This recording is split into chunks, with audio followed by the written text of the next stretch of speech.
বান্দরবানের লামায় অবৈধ ইটভাটায় অভিযানে হামলা ভাঙচুর, আহত ৭।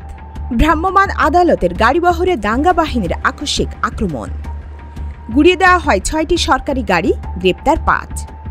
বিস্তারিত দেখুন বান্দরবান থেকে এস.এম. আকাশের পাঠানো ৩ পর্বের ধারাবাহিক অনুসন্ধানী প্রতিবেদনের প্রথম পর্বে।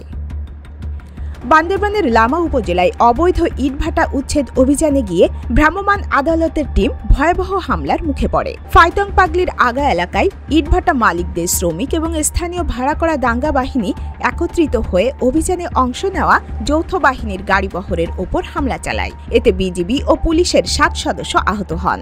ভাঙচুর করা হয় নির্বাহী ম্যাজিস্ট্রেট, পুলিশ, বিজিবি ও ট্রাক সহ মোট ৬টি গাড়ি। ঘটনাস্থল থেকে ৫ জনকে আটক করা হয়েছে।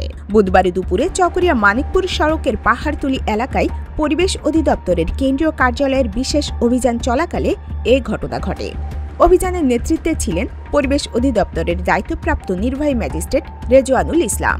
উপস্থিত ছিলেন আলীকদম সেনাজোনের উপ অধিনায়ক মেজর হাফিজ, লামা উপজেলা সহকারী কমিশনার ভূমি রুবায়েত আহমেদ এবং লামা থানার ওসি মোহাম্মদ তোফাজ্জল হোসেন। অভিযানে সেনাবাহিনী, পুলিশ, বিজিবি, ফায়ার সার্ভিস এবং পরিবেশ অধিদপ্তরের সদস্যরা অংশ নেন। স্থানীয়রা জানায়, গাড়িবহর কাকারা পাহাড়তুলি বাদশারি টেক এলাকায় পৌঁছালে ইটভাটা শ্রমিক ও ভাড়াটে বিক্ষিপ্ত জনতা হঠাৎ হামলা শুরু করে।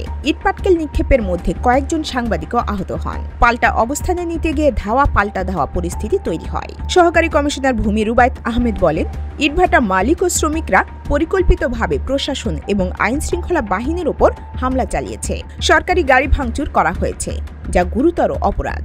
লামা থানার ওসি তোফাজ্জল হোসেন জানান, ভ্রাম্যমাণ আদালত পরিচালনাকারী টিমের উপর আন্দোলনকারীরা হামলা চালায়। আটককৃতদের চকরিয়া থানায় হস্তান্তর করা হয়েছে। অগ্রযাত্রা প্রতিদিন, নির্ভীক প্রত্যয়ে উজ্জীবিত।